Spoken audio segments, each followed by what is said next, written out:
Appreciate you checking in. Welcome back to another revisit. And could not do one of these without checking in with this gentleman. Certainly one of the premier programs in the state of Illinois, certainly in Class 8A. And, well, just overall a good dude. And bring in John Holecek from Loyola Academy. And, John, first of all, as I said before we started this, it's taken forever and a day to finally get to a point where we can kind of almost taste it being here, football. And, you know, it's just good to see you, and it's just good to hopefully make progress and maybe put some of this behind us. Oh, definitely. I think the kids are excited. I talked to a teacher today just now, and she said the kids have a little extra pep in their step, a little more, bounce and happiness that's palpable for the kids. So excited for them, excited for all of our athletes around the state of Illinois that finally get out of their rooms and out of the courts and playing fields.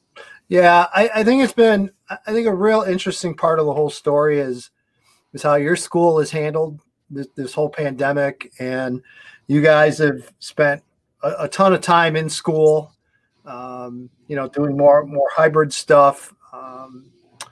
I mean, I've got to imagine you've got to feel good about, obviously your fellow teachers and the administration for being able to keep kids involved and keep them in school and try to fight this thing off while still, maintaining some sort of in-school learning. Yeah, I do think that you realize, or we should realize, that the really vulnerable parts are when the kids go home and they do things, like getting together in cars and parties and basements. Schools with all the mitigation factors, with the mask on, the social distancing, the smart way that we do lunch and separate groups and no one's on top of each other.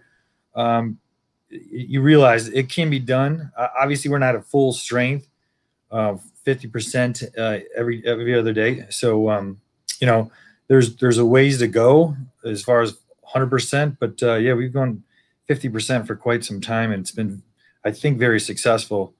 I don't think there's any chance that someone could get infected during school hours. Yeah, I definitely think that's been a big win in the win column for the Catholic schools during all of this. I don't think there's any doubt. As far as, I mean, God, you've probably had, I can't even imagine, probably a dozen different plans for when all of this gets going, and it's been so impossible to plan anything.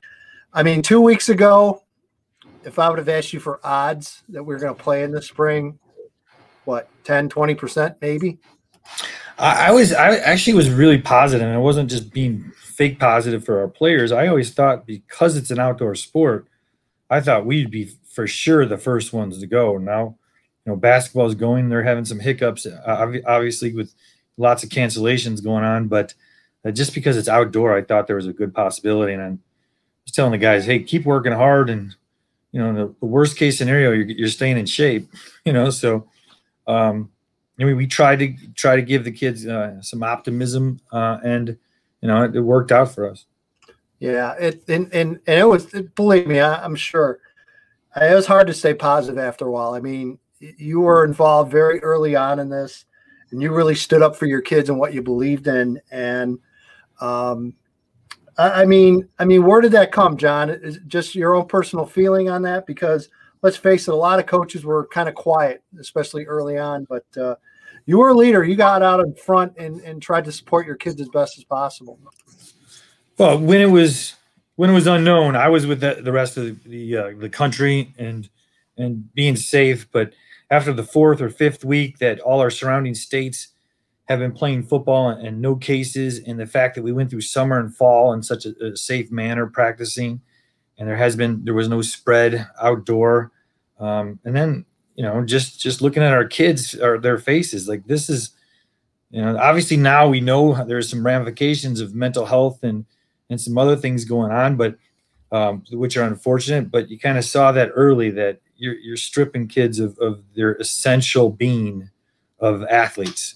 I don't know where I would have been without football and baseball at Marian Catholic in 1990. I certainly wouldn't be here if you took 2 seasons away from me. So important for them, but mostly it just seemed like everyone else is doing it very safe after that 5th, 6th week. All right, let's go. Let's get this late. And look what happens. We have a positivity rate that's greater now than in the fall, yet we're playing, but we have to practice indoor. Which so I know. I know we've talked about the impact on your program.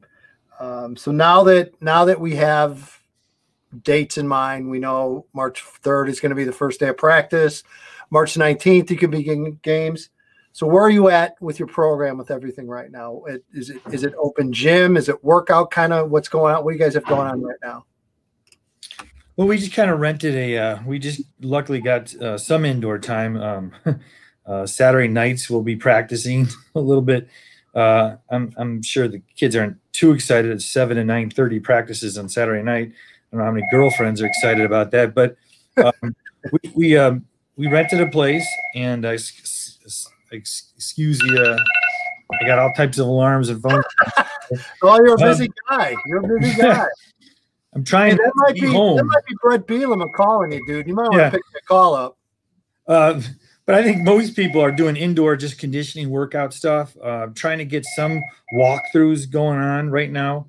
But we're certainly I think ahead of where we would be at any part of a preseason, because we had all the summer and fall practices. So the retention should be more quickly gained. Sorry about the phone. We're gonna fight right through it.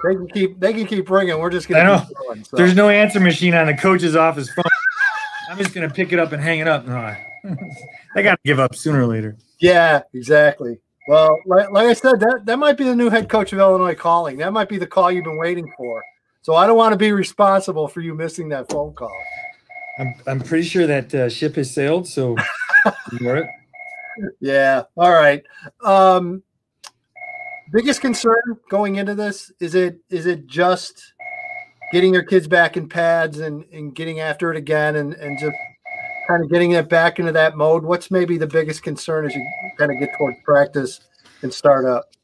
I think the safety of the kids, hitting wise, tackling wise, just kids preparing themselves for possible winter type of settings, and just a long layoff between padded practices.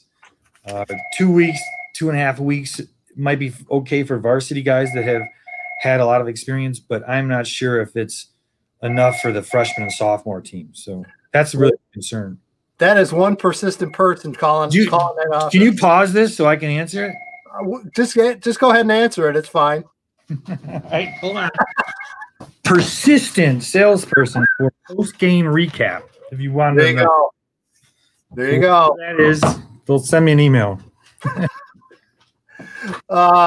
So we have a schedule, and you take a look at the schedule. I mean, 6-game schedule. It's as solid as you would expect. Obviously, you're opening on the road at St. Rita, then versus Mount Carmel, at Brother Rice, versus Bennett, versus Marion Central Catholic, and then finishing up with Marist, I believe. Yes. The one thing, John, I want to ask you about, I was just a little bit surprised at. I figured if there was one conference that would have tried to format some type of playoff, it would have been your conference.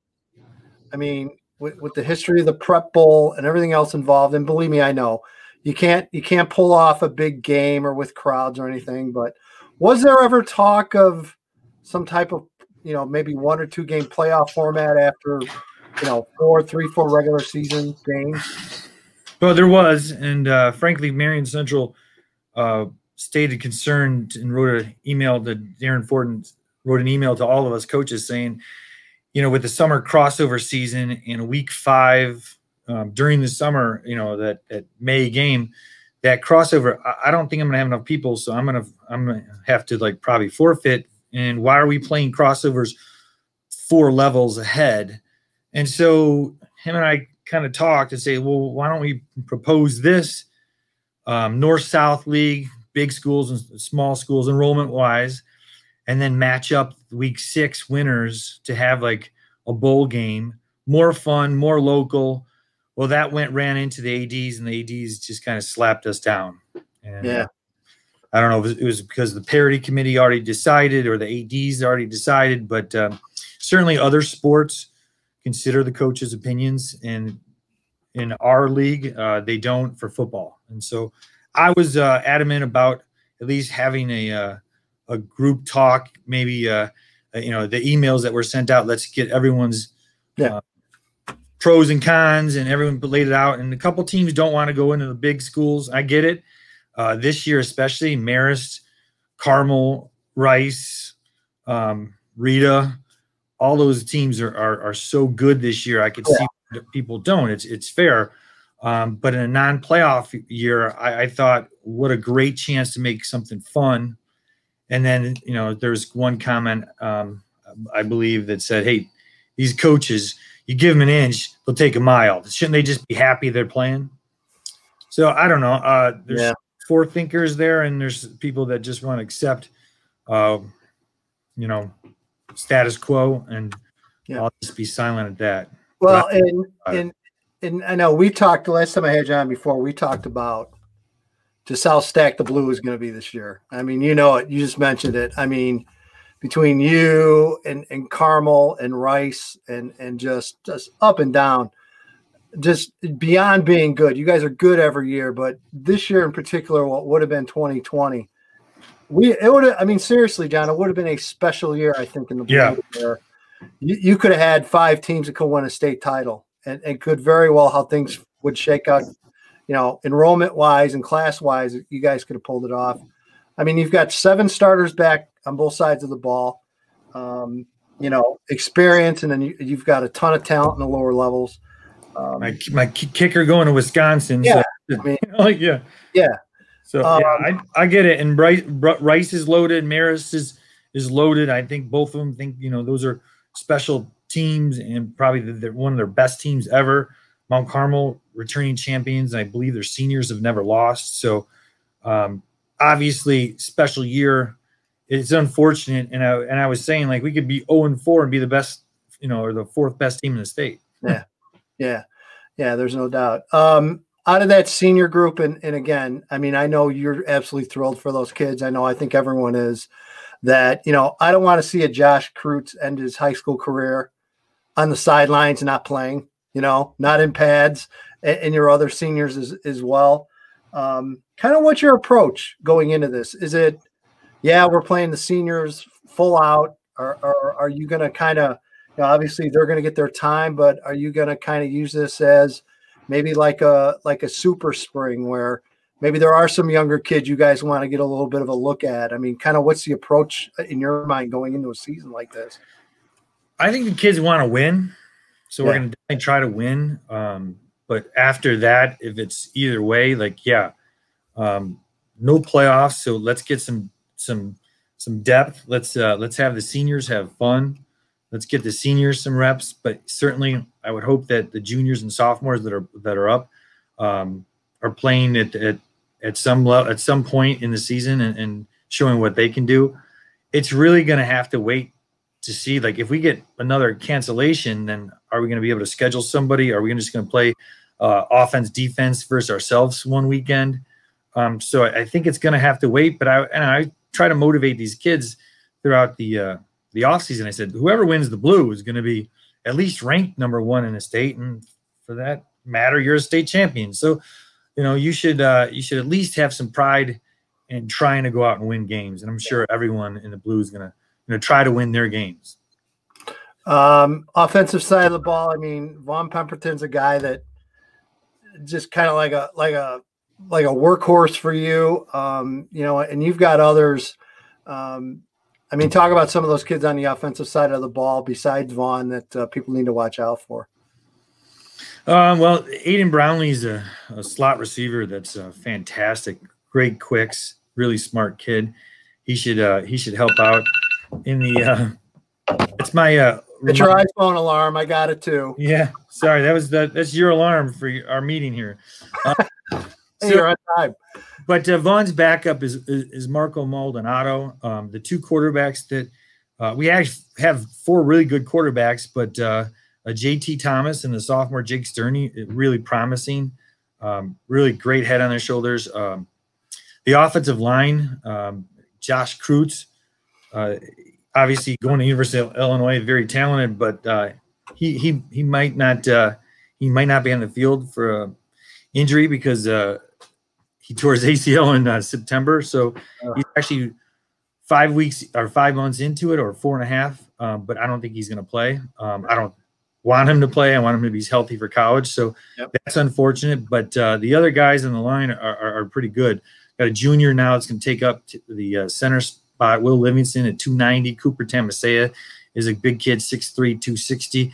Have some other kids. Sean Murray's a big kid. We have some size. But then outside, we'll have some juniors play outside the receiver spots, but talented there. Junior backup for Vaughn, Marco Maldonado should be a college player. So very happy that we're so deep in that level and that's his offense. Defensively, I think it's the most talented I've ever had. Yeah, I was two college-bound outside linebackers. Marty Hours, terrific. The other safety is James Kreutz, who's a converted linebacker, who's an absolute stud, with 3 defensive linemen that really look the part and play the part, including Brandon Svets from that's going to Harvard next year. You've got some other kids as well. I mean, kids on the roster that for whatever reason wasn't able to get varsity time in 2019, and I mean, a kid like Logan Lindeman is just, he's a terrific all-around player. I mean, I had a chance to see him this summer at various camps, and you've got some real depth and some real talent that, again, might not have that experience, but John, these are kids that could slot in right away and play a big role for you. Yeah, Logan's one of the strongest kids on the team. Went from tight end, and obviously with the deep tight end position that we have, we kind of put him in outside linebacker, but he also might be playing offensive line at times because he's so strong and physical. Liam Conahan, outside linebacker, but he might be playing some offensive line. We're trying to put guys where I think they'll succeed the best, but and help the team. At some point, we're hoping all these guys get good film, especially the juniors that need it. Luckily, these seniors, most of all of our, I think almost all of our guys except 2 that want to play college football have spots. So it hasn't hurt us as much as some teams, but there are a couple of kids that still I think are college football players that need some film as seniors, and that's Auer and Benjamin, defensive backs, terrific players, but. By far the strangest, toughest year for recruiting ever. I don't think there's any doubt about that. I mean, especially your seniors. I mean, you're able to get a lot of these kids placed, and I mean, how difficult was that process alone? Just trying to reach out to coaches that, for the most part would stop in the school. You get to see them. The whole dynamic changed this year for recruiting. How are you able to guide that and get your kids placed? Well, luckily, I think because we had such a good team, our normal practices, I told these kids, like, take all your clips and send them out on highlights. Take the clips from practice because it's your fall, and you obviously made a jump from last year, from junior year to senior year. So use your fall film, use the practice film. We're playing against good competition. They still can see your ball skills, your aggressiveness. So we try to do that as much as we can. I know up here, and as you know, the EFT and you guys have a bunch of different availability for showcases and put their highlights there or their combine workouts. So some guys did that, and luckily we have just a lot of college coaches that come in, at least reach out to me and have kind of a connection with some schools. Like we'll have a bunch of kids going to Denison again. I know it's a Division III, but it's a terrific school. Yep. A good football spot. So, that type of school still reaching out for us, to us for players. So we do have a couple of connections, but very hard, especially for the kicker. Kickers, all the other states, it's black and white. either you're good or you're not. And you're seeing the distance and the strength. And Nate had to wait a long time, but it did work out for him. No doubt. Is the wife ready to get rid of you for a while in the spring? She looking forward to it? Spring to summer to fall. I said, I'll see you in November. Yep. But yeah, it's exciting. I mean, there's so much time from the summer and fall that we've been around. I'm sure most of the football wives are ready to get their house back. 1,000% here. There's no doubt. Can't wait to get rid of me. So, John, is always appreciate it. I know you're busy, obviously, from the multiple calls and alarms you got going off, but always appreciate it and can't wait to come out and see you soon. Yeah, March 3rd will be more busy, but I appreciate it. Appreciate all the help you do for our athletes in our state football.